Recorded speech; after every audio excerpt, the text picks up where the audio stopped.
wa vijana wetu, kwa sababu hivi sasa hivi na hasa ulimwengu tuliokuwa nao sasa hivi imekuwa kidogo kunakuwa na mitihani sana juu ya vijana.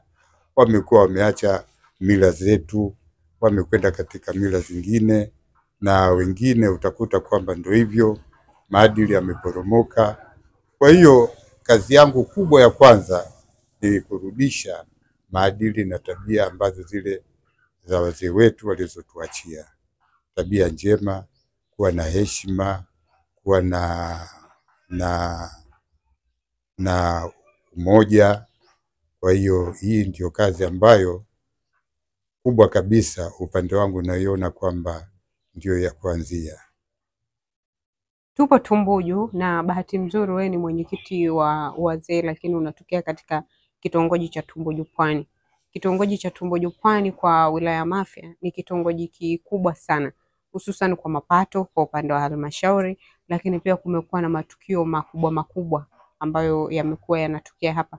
Kwa upande wako unachukua nafasi gani kuhakikisha unazungumza na vijana na wazee wenzako kuleta amani, licha kuwa kuna mwingilio mkubwa wa watu, lakini tunaishi kwa amani na kuelewana? Asante sana mheshimiwa mtangazaji. Kweli ni kwamba Tumbuju kumekuwa na msongamano mkubwa sana wa watu.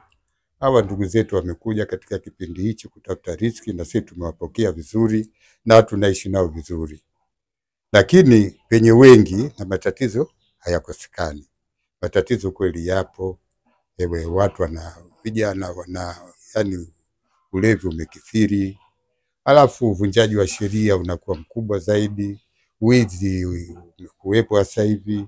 Sasa na matukio mengi ambayo yapo si mazuri. Sasa umeniuliza kwamba hatua gani. Jambo la kwanza, nimeitisha kikao juzi cha kitongoji.